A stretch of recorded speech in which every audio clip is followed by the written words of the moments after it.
PRP injection అంటే plated rich plasma therapy. రీసెంట్గా ఇది నవడేస్ అందరూ ప్రిఫర్ చేస్తున్నారండి ప్లేట్లెట్లు ఎక్కువ తీసుకోవడానికి. ఇంతటికి దీన్ని ఎలా తీసుకుంటారు?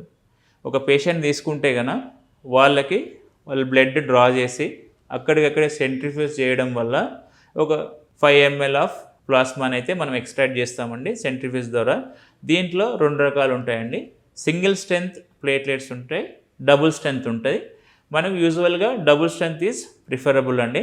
డబుల్ స్ట్రెంత్ అంటే 2 times సెంట్రిఫ్యూజ్ చేయడం అనమాట.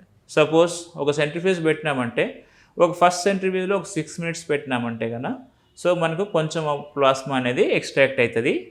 దాని తర్వాత అదే ప్లాస్మాని తీసుకొని మళ్ళీ సెంట్రిఫ్యూజ్ చేయడం అనమాట. సెకండ్ టైం ఒక 12 minutes సెంట్రిఫ్యూజ్ చేసిన తర్వాత ఫైనల్ అవుట్పుట్ అనేది మనకి ఏదైతే వస్తుందో ఒక 5 ml తీసుకుంటాం. ఆ 5 ml అనేది నీ జాయింట్లోకి ఇంజెక్షన్ ఇస్తామండి. ఆ ఇంజెక్షన్ ద్వారా ఎందుకు ఇది తీసుకోవాలి అంటే కనుక ఈ ప్లేట్లెట్స్లో గ్రోత్ ఫ్యాక్టర్స్ ఉంటాయండి. ఆ గ్రోత్ ఫ్యాక్టర్స్ ఏం చేస్తాయంటే ఏదైతే ఇంతకుముందు చెప్పుకున్నట్టుగా మనకు ఇక్కడ అరుగుదల ఉందో ఆ అరుగుదలని కంప్లీట్గా మళ్ళీ రికవరీ చేస్తాయి. కాకపోతే ఇది కొంచెం స్లో ప్రాసెస్ ఉంటుందండి. ఎవరు ప్రిఫరబుల్, ఎవరు తీసుకోవచ్చు ఈ పిఆర్పి థెరపీ అంటే కనుక stage 1 is a very good results. Stage 1 అండి. స్టేజ్ 1 ఈజ్ 99% మీకు రిజల్ట్స్ అనేవి ఉంటుంటాయి.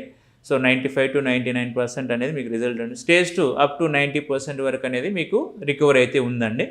స్టేజ్ 3 అప్ టు 80%, 75% దాకా మీకు రిజల్ట్స్ అనేది ఉన్నాయండి. దాని తర్వాత స్టేజ్ 4లో తీసుకుంటే ఏమైనా హెల్ప్ఫుల్ ఉంటుందంటే కొన్ని రోజుల వరకు పెయిన్ రిలీఫ్ అనేది ఉంటుందండి. కాకపోతే ఎక్కువ రోజులు మళ్ళీ కంప్లీట్గా రికవరీ అయితే ఏదైతే మనం మృదులాస్థి అని చెప్పినాం కానీ అది కంప్లీట్గా రికవరీ చేయకపోవచ్చు. ఎందుకంటే ఆల్రెడీ ఈజ్ కంప్లీట్లీ డ్యామేజ్డ్. కాబట్టి ప్లేట్లెట్ థెరపీ అనేది కొంచెం సజెస్టబుల్ అండి. కాకపోతే సమ్వాట్ కొంచెం కాస్ట్లీ ప్రొసీజర్. రెగ్యులర్గా అయితే ఇప్పుడు మనం యూస్ చేస్తున్నాం దీన్ని. ఈ పిఆర్పి ఇంజెక్షన్స్ ఎక్కడెక్కడ ఇవ్వాలి? మోస్ట్ కామన్గా మనం మోకాళ్ళకి ఇస్తున్నామండి. మోకాలు సమస్య అనేది ప్రజల్లో ఎక్కువ ఉంది కాబట్టి మోకాలు అరుగుదల అనేది ఎక్కువ ఉంది కాబట్టి మోకాళ్ళకి ఇంజెక్షన్ అనేది ప్రిఫర్ చేస్తున్నాం. కాబట్టి మోస్ట్ కామన్గా మోకాలికి ఇస్తున్నాం. ఏ ప్లేసెస్లో ఇవ్వచ్చు అని తీసుకుంటే కన్నా షోల్డర్ అరుగుదల అంటాం, పెరియార్థరైటిస్ షోల్డర్ అంటాం కొంతమందికి. అక్కడ కూడా కార్టిలేజ్ ఉంటుంది. అది అరుగుదల రికవరీ కావడానికి షోల్డర్లో ఇస్తాం, హిప్ జాయింట్లో ఇస్తాం. వేరే జాయింట్లో కూడా ఇవ్వచ్చు, నో ప్రాబ్లం. దీనివల్ల పెద్దగా సైడ్ ఎఫెక్ట్స్ అనేది ఏం లేవండి. ఎందుకంటే ఇది కంప్లీట్ మీ బ్లడ్ నుంచి డ్రా చేసి దాన్ని సెంట్రిఫ్యూజ్ చేసి ఇస్తున్నాం కాబట్టి దీనివల్ల ఎటువంటి సైడ్ ఎఫెక్ట్స్ లేవు. స్టెరైల్ కండిషన్స్లో ఇవ్వడం వల్ల ఇన్ఫెక్షన్స్ అయితే ఏం లేవు. కాబట్టి మీరు ఇది ప్రిఫరబుల్ ఇంజెక్షన్గా చెప్పుకోవచ్చు. అలా తీసుకుంటే కనుక దీనికి ఉపయోగం దీన్ని తీసుకోవడం వల్ల ఉపయోగం అని ఆలోచించారంటే కనుక ఏదైతే ఈ ప్లేట్లెట్స్లో గ్రోత్ ఫ్యాక్టర్స్ ఉంటాయని ముందు చెప్పుకున్నట్టుగా ఆ గ్రోత్ ఫ్యాక్టర్స్ అనేది ఈ మృదులాస్థిని అనేది ఇంప్రూవ్ చేస్తాయండి. ఈ ఇంప్రూవ్ చేయడం వల్ల మీకు అది మోకాల్లో గుజ్జు ఫామ్ అవుతుంది. At the same time gap అనేది మెయింటైన్ అవుతుంది. కాబట్టి పెయిన్ తగ్గుతుంది, మొబిలిటీ వస్తుంది.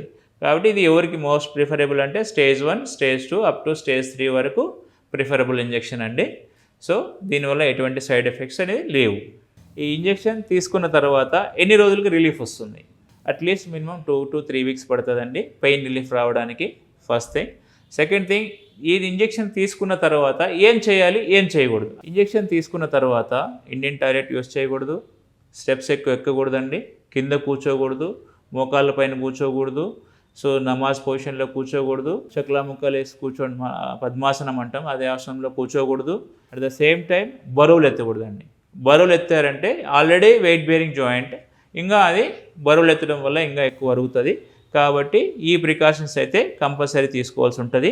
At the same time food habits అంటే ఇంతకుముందు చెప్పుకున్నట్టుగా మనం కొంచెం ఆయిల్ ఫుడ్, ఫ్యాట్ ఫుడ్ తగ్గించుకొని తీసుకోవాలి, ప్రోటీన్ ఫుడ్ తగ్గించుకొని తీసుకోవాలండి. ఆఫ్టర్ కోవిడ్ తర్వాత చాలామంది ప్రోటీన్ ఫుడ్ ప్రిఫర్ చేస్తున్నారు. Because of protein food after digestion of uric acid release అవ్వడం వల్ల మల్టిపుల్ జాయింట్ పెయిన్స్ అంటాం. ఓన్లీ మోకాలు అరుగుదల కాకుండా మిగతా జాయింట్లు కూడా అరుగుతున్నాయి. కాబట్టి ప్రోటీన్ ఫుడ్ కొంచెం లిమిటెడ్లో తీసుకుంటే బెటర్ ఉంటుంది. అట్లని కంప్లీట్గా స్టాప్ చేయాల్సిన అవసరం లేదు. లిమిటెడ్గా తీసుకుంటే బెటర్ ఉంటుంది. ఈ ఇంజెక్షన్ థెరపీ తీసుకుంటే ఎంతసేపు హాస్పిటల్లో ఉండాలి? మ్యాక్సిమం 1 hour ఉంటుందండి. 1 hour హాస్పిటల్ స్టే ఉంటుంది. Shorter hospital stay, cost effective ఉంటుంది. సో మీరు త్వరగా మొబిలిటీ అనేది ఎట్లయితే వాకిన్ ఉంటుందో వాకౌట్ కూడా అలానే ఉంటుందండి. నార్మల్గా ఈజీగా నడవగలుగుతారు. ఏదైతే గుజ్జు injection, gel injection, sodium hyaluronic gel కానీ, పిఆర్పి థెరపీ కానీ ఇవన్నీ డే కేర్ ప్రొసీజర్స్ అండి. ఈ డే కేర్ ప్రొసీజర్స్లో మనకు షార్టర్ స్టే, హాస్పిటల్ స్టే ఉంటుంది కాబట్టి మొబిలిటీ కూడా మీకు హాస్పిటల్లో ఉండాల్సిన అవసరం లేదు. వెరీ వెరీ కాస్ట్ ఎఫెక్టివ్ ఉంటుందండి. సో ఇలా తీసుకోవడం వల్ల మీకు ఉపయోగమే ఉంది కానీ దీనివల్ల ఎటువంటి సైడ్ ఎఫెక్ట్స్ కానీ లేవు. సో కాబట్టి మీరు ఈజీగా దీన్ని ప్రిఫర్ చేయొచ్చు అండి. కాకపోతే హాస్పిటల్ స్టే అనేది తక్కువ ఉంటుంది.